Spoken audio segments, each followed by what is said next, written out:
adalah sebuah ilustrasi singkat mengenai signal processing. Sebelum saya menjelaskan terlebih dahulu, kita dapat melihat ilustrasi tersebut.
Selamat pagi, salam sejahtera bagi kita semua. Perkenalkan, saya Fuska Piatosoid. Saya dari mahasiswa program studi Teknik Elektro 2023 kelas A. Video ini saya buat sebagai dari pemenuhan tugas atau tugas akhir saya dengan mata kuliah Signal Processing. Nah, dengan topik utama yang saya bawa yaitu adalah pengolahan sinyal dalam domain frekuensi. Nah, baik, adapun pembahasan yang saya bahas pada pengolahan sinyal dalam domain frekuensi ada 4, yaitu respon frekuensi sistem digital, kedua analisis sinyal dalam domain frekuensi, yang ketiga ada spektrogram dan short-time Fourier transform atau STPT, yang keempat ada pengenalan wavelet transform. Nah, di sini saya akan membahas mengenai pengolahan sinyal dalam domain frekuensi. Apa sih itu? Nah, baik, saya akan menjelaskannya. Pengolahan sinyal dalam domain frekuensi adalah teknik menganalisis, mempresentasikan, dan memanipulasi sinyal berdasarkan komponen frekuensi. Ini dilakukan dengan cara mentransformasi sinyal dari domain waktu ke domain frekuensi menggunakan transformasi matematika seperti transformasi Fourier atau FT, transformasi Fourier diskret atau DVT, transformasi Fourier cepat atau VCT, short-time Fourier transform atau STVT, dan wavelet transform. Nah, mengapa kita perlu domain frekuensi? Karena tidak semua informasi dalam sinyal bisa terlihat jelas di domain waktu. Dengan masuk dari domain frekuensi, kita bisa melihat kandungan frekuensi sinyal. Misalnya, apakah ada frekuensi tinggi yang mengganggu, mendesain filter untuk menghilangkan noise, menganalisis sistem apakah melewatkan atau menolak frekuensi tertentu. Nah, yang terakhir ada kompresi dan deteksi fitur penting dalam sinyal audio gambar. Nah, yang selanjutnya yaitu saya akan membahas mengenai respon frekuensi dalam sistem digital. Nah, respon frekuensi dalam sistem digital berkaitan dengan bagaimana sistem merespon sinyal masukkan dengan berbagai frekuensi. Dalam sistem kontrol dan pemrosesan sinyal digital, respon ini dianalisis menggunakan metode seperti transformasi Fourier dan analisis domain frekuensi. Respon frekuensi adalah karakteristik sistem dalam domain frekuensi yang menggambarkan bagaimana amplitude dan fase sinyal output berubah terhadap sinyal input dengan berbagai frekuensi. Dalam sistem digital, respon frekuensi diperoleh dan transformasi domain waktu ke domain frekuensi menggunakan transformasi Fourier atau transformasi Z. Nah, respon frekuensi sering digunakan untuk menilai kestabilitas dan efisien suatu sistem digital, terutama dalam desain filter dan sistem komunikasi. Selanjutnya ada metode analisis respon. Nah, adapun metode analisis respon terbagi beberapa. Ada satu transformasi Fourier, di mana yaitu menggunakan sinyal dari domain waktu ke domain frekuensi. Yang kedua ada digunakan dalam pemrosesan sinyal digital, komunikasi dan analisis spektrum. Nah, yang kedua ada transformasi Z, di mana di sini adalah menganalisis sistem diskret untuk menentukan kestabilitas dan respon frekuensi. Sering digunakan dalam desain filter digital dan sistem kontrol. Yang ketiga ada fungsi transfer, di mana di sini adalah menunjukkan hubungan matematis antara sinyal input dan output dalam domain frekuensi. Nah, dan memudahkan evaluasi respon frekuensi dalam sistem digital. Yang keenam ada diagram Bode. Nah, di mana di sini menampilkan perubahan amplitudo dan fase terhadap frekuensi dalam skala logaritmik dan berguna dalam analisis kestabilan dan desain filter digital. Nah, adapun karakteristik respon frekuensi yang saya ketahui yaitu satu, magnitudo respon ialah menunjukkan perubahan amplitudo sinyal output terhadap frekuensi input. Yang kedua ada fase respon ialah menggambarkan pergeseran fase sinyal output terhadap input. Yang ketiga ada grup delay, di mana grup delay ialah mengukur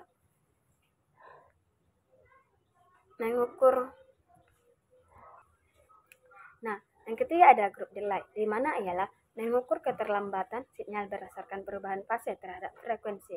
Nah, yang selanjutnya yaitu adapun yang saya ketahui implementasi respon frekuensi dalam sistem digital ialah respon frekuensi memainkan peran penting dalam berbagai aplikasi sistem digital. Ada beberapa, yaitu filter digital, menggunakan respon frekuensi untuk menghilangkan noise atau sinyal yang tidak diinginkan dalam pemrosesan sinyal audio dan komunikasi. Yang kedua ada sistem komunikasi digital, di mana kita menentukan efisiensi transmisi data melalui spektrum frekuensi yang optimal. Yang ketiga ada sistem kontrol digital, digunakan dalam sistem otomatis untuk menjaga kestabilan dan respon yang cepat terhadap perubahan input. Yang keempat ada pemrosesan citra dan video, di mana kita menggunakan teknik analisis spektrum frekuensi untuk meningkatkan kualitas gambar dan mengurangi artefak digital. Nah, respon frekuensi digital sebagai contoh dalam perancangan filter yang low pass digital, respon frekuensi digunakan untuk menentukan cut-off frekuensi dan kemiringan redaman sinyal frekuensi yang tinggi. Filter ini dapat dianalisis menggunakan satu diagram Bode, di mana kita udah menjelaskan sebelumnya, tapi sini saya akan menjelaskan lagi. Di mana diagram Bode ini untuk memahami pengaruh frekuensi tinggi terhadap keluaran sistem. Nah, yang kedua ada FFT, di mana kepanjangan FFT adalah Fast Fourier Transform.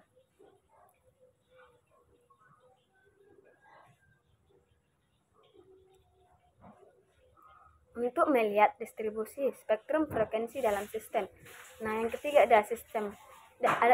ada simulasi MATLAB atau Python untuk memvalidasi desain filter secara praktis. Nah, di mana kita sudah menggunakan simulasi MATLAB pada pertemuan sebelumnya, teman-teman. Nah, selanjutnya adapun faktor utama yang mempengaruhi respon frekuensi dalam sistem digital mencakup beberapa. Satu, keterlambatan delay, di mana dalam sistem berbasis komunikasi atau kontrol, delay dapat menyebabkan degradasi stabilitas dan performa. Nah, yang kedua ada aliasing, di mana karena sistem digital bekerja dengan sampel diskrit, jika laju sampel tidak cukup tinggi, sinyal dapat terdistorsi akibat aliasing. Nah, yang ketiga ada non-linearitas dan deadband. Nah, di mana dalam sistem kontrol digital, elemen non-linear seperti efek deadband atau jeda dalam respon kontrol dapat mempengaruhi karakteristik frekuensi sistem.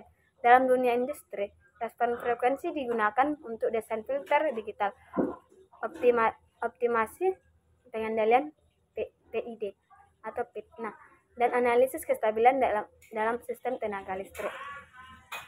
Nah, yang kedua saya akan membahas mengenai analisis sinyal dalam domain frekuensi. Analisis sinyal dalam domain frekuensi adalah proses mengkaji kandungan frekuensi dari suatu sinyal. Satu, konsep dasar analisis sinyal dalam domain frekuensi. Sinyal dapat dipresentasikan dalam domain waktu atau domain frekuensi. Dalam domain waktu, sinyal digambarkan berdasarkan perubahan amplitudo terhadap waktu. Sedangkan dalam domain frekuensi, sinyal dipresentasikan berdasarkan komponennya di berbagai frekuensi. Nah, mengapa analisis dalam domain frekuensi penting? Nah, karena ada beberapa memudahkan identifikasi komponen frekuensi dalam sinyal berguna dalam proses pemrosesan sinyal seperti filtering, modulasi, dan lain-lain. Yang ketiga dapat mengungkap informasi yang tidak dapat terlihat dalam domain waktu. Nah, contoh penerapan analisis sinyal dalam domain frekuensi, yaitu ada dalam audio, suara manusia dapat dianalisis untuk menganalisis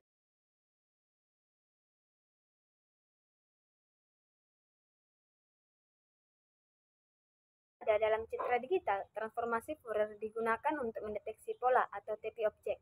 Yang ketiga ada dalam komunikasi, sinyal diproses dalam domain frekuensi untuk mengoptimalkan transmisi data. Nah, selanjutnya yaitu konsep dasar analisis sinyal dalam domain frekuensi. Transformasi Fourier digunakan untuk mengubah sinyal dari domain waktu ke domain frekuensi, di mana ada terbagi beberapa konsep dasarnya ini, yaitu satu, deret Fourier. Nah, di mana jika sinyal xt adalah periodik dengan periode t, maka dapat dipresentasikan sebagai jumlah komponen sinusoidal dengan berbagai frekuensi. Nah, saya bisa dapat menampilkan rumus yang kita gunakan pada deret Fourier.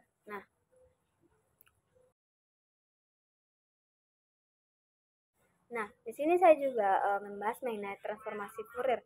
Nah, di mana kita bisa menjelaskan untuk sinyal non-periodik gunakan transformasi Fourier kontinu atau CTVT. Nah, di mana saya menggunakan rumus seperti pada gambar berikut. Baik, saya akan membahas ketiga, yaitu spektrum, frekuensi, dan karakteristiknya. Adapun terbagi beberapa spektrum, frekuensi, dan karakteristiknya, yaitu ada satu, magnitudo spektrum dan fase spektrum, di mana spektrum frekuensi dari suatu sinyal XF memiliki dua komponen utama, yaitu magnitudo XF menunjukkan beberapa kuat suatu frekuensi ada dalam sinyal. Yang kedua ada fase XF, di mana menunjukkan pergerakan fase dari komponen frekuensi untuk DVT, di mana kita dapat menggunakan rumusnya seperti yang saya tampilkan pada gambar berikut. Nah, yang kedua ada aliasing dan sampling teorema, di mana jika sinyal darat tidak diambil dengan cukup banyak sampai terjadi aliasing, yaitu informasi frekuensi tinggi terdistorsi sebagai frekuensi yang lebih rendah. Untuk menghindari aliasing digunakan teorema Euclid atau Lubez atau Fs lebih besar dengan 2V max. Nah, di mana Fs adalah frekuensi sampel dan Fmax adalah frekuensi tertinggi dari sinyal. Selanjutnya filter dalam domain frekuensi. Sinyal dapat difilter dalam domain frekuensi dengan memanipulasi XF, di mana ada low pass filter LPF, di mana mempertahankan frekuensi rendah, high pass filter atau APF, di mana mempertahankan frekuensi tinggi. Ada band pass filter atau BPF, di mana sini mempertahankan frekuensi dalam rentang tertentu. Nah, contoh implementasi filter di domain frekuensi adalah X filter rate atau F sama dengan XF HF. Nah, di mana AF adalah fungsi transfer filter. Selanjutnya ada yang ketiga, yaitu spektrum dan short time Fourier transformasi STVT. Nah, spektrogram adalah representasi visual dari spektrum frekuensi sinyal yang berubah terhadap waktu. Alat utama untuk menghasilkan spektrogram adalah short time Fourier transformasi atau STVT, yang memecah sinyal non stasioner atau frekuensi berubah terhadap waktu menjadi segmen-segmen pendek yang dianggap stasioner, lalu melakukan analisis Fourier pada setiap segmen. Nah, STVT adalah pengembangan dari Fourier transform atau FT yang bekerja pada sinyal stasioner. STVT membagi sinyal menjadi beberapa bagian menggunakan window function dan kemudian melakukan FT pada setiap bagian. Nah, selanjutnya ada rumus STVT yang saya dapat, yaitu pada tampilan gambar berikut. Nah, di mana yaitu X sama dengan sinyal asli, W, T, T besar kurang T kecil sama dengan fungsi window yang digeser ke waktu T. Dan E min J2 V FR sama dengan kernel Fourier. Nah, discrete STVT atau DVT discrete. Nah, STVT dalam implementasi praktisnya menggunakan discrete Fourier transformasi atau DVT karena sinyal yang diperoleh adalah sinyal digital atau discrete. Berikut adapun penjelasan lengkap tentang discrete STVT berbasis DVT, yaitu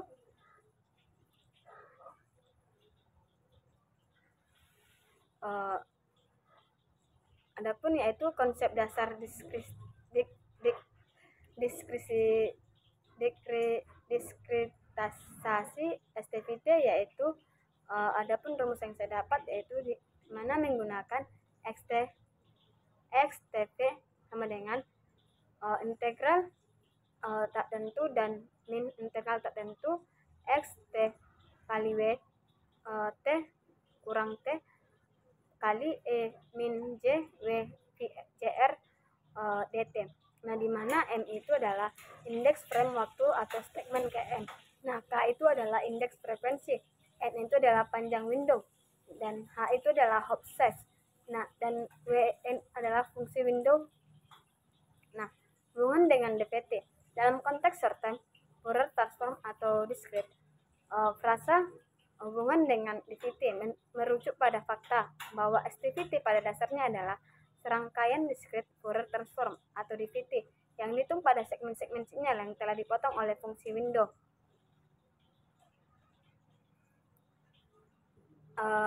Adapun analog sederhana yang saya ketahui adalah bayangan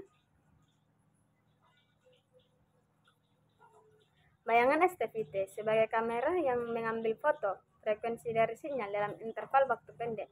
DVT sama dengan alat yang mengidentifikasi frekuensi dalam satu foto. STVT sama dengan serangkaian foto atau DVT yang diambil secara berurutan sepanjang waktu. Nah, STVT discrete sebenarnya adalah DVT dari segmen sinyal yang di window, atau sama dengan yang saya dapat rumusnya adalah XMK sama dengan DVT XN tambah MH kali UN. Nah, parameter penting dalam discrete STVT panjang window NN. Nah, di mana kita menentukan resolusi frekuensi. Nah, parameter penting dalam discrete STVT atau panjang window NN, di mana kita menentukan resolusi frekuensi. Semakin besar NN, maka resolusi frekuensi lebih baik, tetapi resolusi waktu berkurang. Nah, adapun hop size atau HH, di mana kita adalah jumlah sampel pergeseran window. Nah, dan jika H lebih besar NH lebih besar N terhadap overlap atau tumpang tindih antar frame. Nah, overlap atau NHNH, di mana overlap tinggi mengurangi artefak spektral, tetapi meningkatkan komputasi. Nah, di mana jenis window NWN, di mana itu adalah memengaruhi EKG spektral, dan contohnya yaitu Henning-Blackman. Nah, adapun contoh soal yang saya berikan seperti gambar berikut, di situ adalah yang saya dapat saya kerjakan contoh soalnya. XN sama dengan 1 2 3 4 5 6 7 8, dan dimana kita di sini untuk menghitung STVT dengan N sama dengan 4 panjang window, H sama dengan 2 absas, window rektangular WN sama dengan 1. Nah, jawabannya dapat kita lihat sebagai berikut.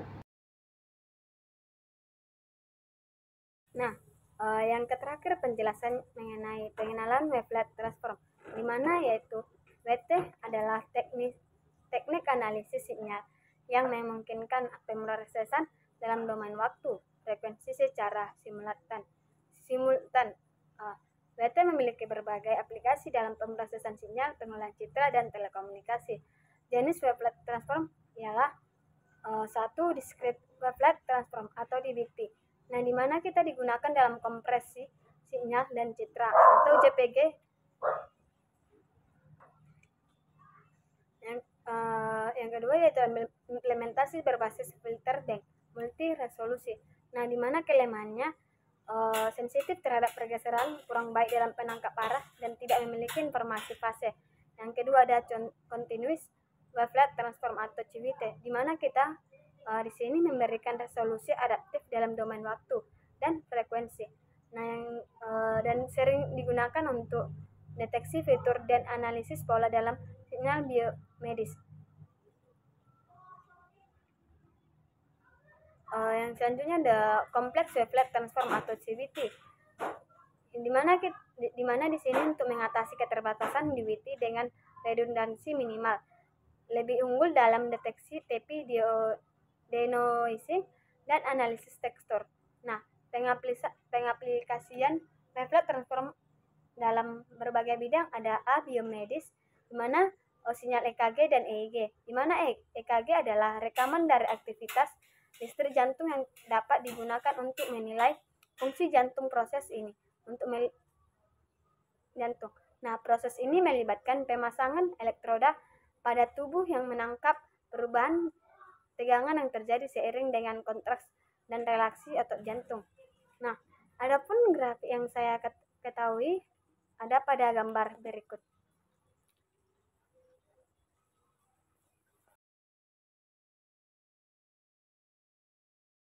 Nah, saya telah menampilkan dua gambar grafik. Yang gambar grafik pertama itu adalah gambar grafik hasil plotting gelombang normal EKG. Yang kedua, gambar grafik hasil plotting gelombang dengan gangguan EKG. Nah, di mana EEG adalah rekaman aktivitas listrik yang terjadi di otak. Aktivitas ini dihasilkan oleh neuron-neuron yang berkomunikasi satu sama lain. EEG digunakan untuk mendiagnosis berbagai gangguan neurologis seperti epilepsi, gangguan tidur, dan gangguan mental. Nah, adapun selanjutnya itu adalah MRI dan citra medis. MRI adalah teknik pencitraan medis yang menggunakan medan magnet kuat untuk gelombang radio dan menghasilkan gambar rinci dari organ dan struktur tubuh, khususnya jaringan lunak. MRI sangat digunakan dalam diagnosis berbagai gangguan pada otak, sumsum tulang belakang, dan sendi otot. Citra medis adalah teknologi yang digunakan untuk menghasilkan gambar tubuh manusia guna diagnosis dan perawatan medis. Nah, selanjutnya adapun pengenalan citra dan video, di mana ada kompresi citra dan video.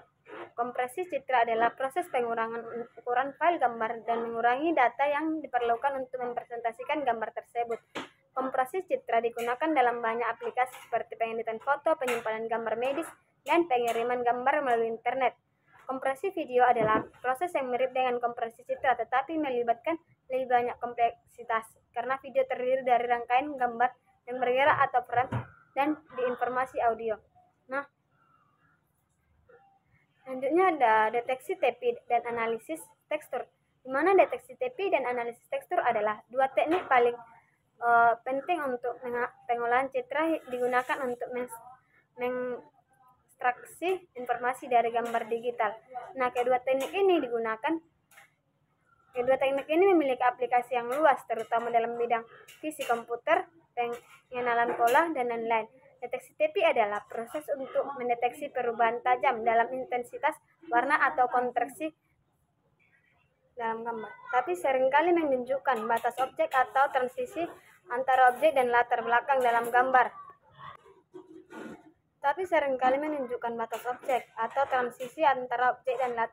dalam gambar. Deteksi TP merupakan langkah penting dalam aplikasi pengolahan citra karena TP memberikan informasi penting mengenai struktur geometri dalam citra. Analisis tekstur berfokus pada identifikasi dan ekstraksi informasi terkait pola atau struktur yang lebih halus yang terdapat pada gambar. Tekstur dalam citra merujuk pada sifat spasi dan intensitas piksel yang membentuk pola berulang dalam gambar. Nah,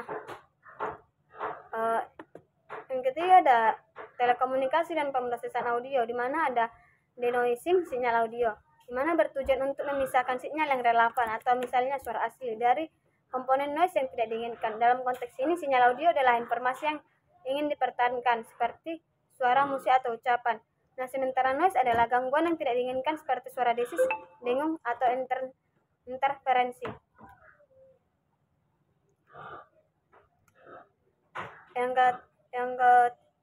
Yang berikutnya ada pengkodean dan kompresi, di mana ialah dua konsep penting yang dalam pengolahan data, terutama dalam konteks pengolahan citra, audio, dan video. Tujuan dari kedua teknik ini bertujuan untuk mengoptimalkan penggunaan ruang penyimpanan dan bandwidth dalam transmisi data. Meskipun keduanya terkait erat, pengkodean dan kompresi memiliki tujuan dan pendekatan yang sedikit berbeda. Baik, saya telah menyampaikan mengenai materi pengolahan sinyal dalam domain frekuensi. Semoga teman dapat memahami apa yang telah saya sampaikan. Akhir kata dari saya, sekian dan terima kasih.